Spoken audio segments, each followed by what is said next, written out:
Shadow map হয় খুব efficient টাইপের, কারণ এর সেটিংকে খুব দ্রুত ক্যালকুলেট করতে পারে।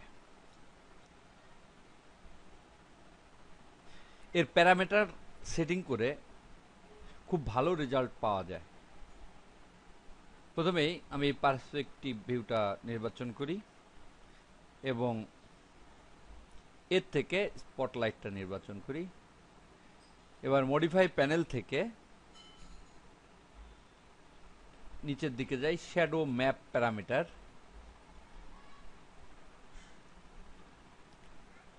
দেখতে পাচ্ছি শ্যাডো ম্যাপ প্যারামিটার, এটা নির্বাচন করি।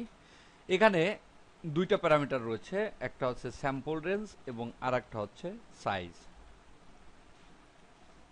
স্যাম্পল রেঞ্জ হলো বর্ডারকে আলাদা করা এবং সাইজ হলো শ্যাডো এর রেজুলেশন। প্রথমেই স্যাম্পল রেঞ্জটাকে আমি কমিয়ে দেই, এখান থেকে 0 করে দেই, এন্টার।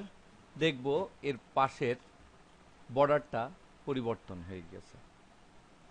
আবার রেজুলেশনকে কমিয়ে আমি এখানে 128 করে দেই। দেখতে পাচ্ছি এখানে রেজুলেশন চেঞ্জ হয়ে গেছে, অর্থাৎ রেজুলেশনটা কমে গেছে। এখানে যদি রেজুলেশন আরো অনেক বেশি দেই তাহলে সহজে জিনিসটা বোঝা যাবে। আমি এখানে রেজুলেশন দিয়ে দেই 1024, এন্টার। দেখতে পাচ্ছি শ্যাডোটা একদম গাঢ় হয়ে গিয়েছে।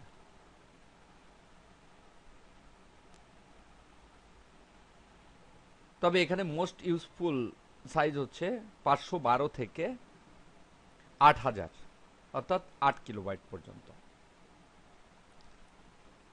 এখানে যে শ্যাডোটা রয়েছে এটা ফল অফ এর উপরেও এর কোয়ালিটি নির্ভর করে।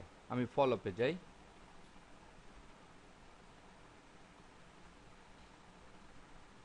ফল অফ, এখানে ফল অফ বৃদ্ধি করতে থাকি।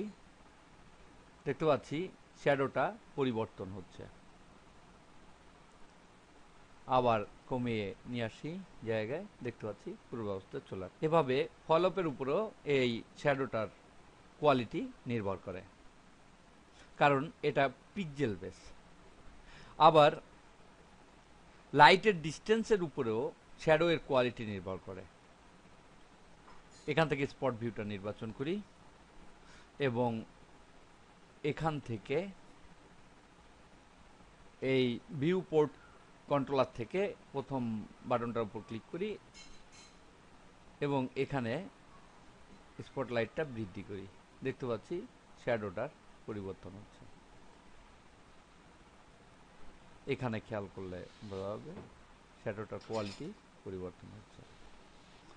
আবার এটা নির্বাচন করি এবং এখান থেকে এটা নির্বাচন করি। এখানে নিচের দিকে যাই, সাইজ 1024 থাক এবং স্যাম্পল রেঞ্জ 5 করে দেই, এন্টার। এবং ফল অফে যাই,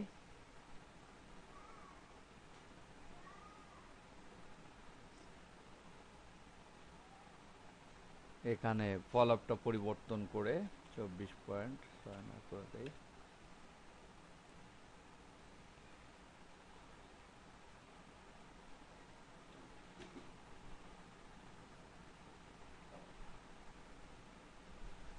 ফল অফটা বাড়িয়ে দেই। এবার এখান থেকে যে ক্যামেরা ভিউপোর্টটা রয়েছে এটাকে রেন্ডারিং করি। এর জন্য রেন্ডারিং মেনু থেকে রেন্ডার, দেখতে পাচ্ছি রেন্ডার হলো। ঠিক এভাবে এটা রেন্ডার হবে।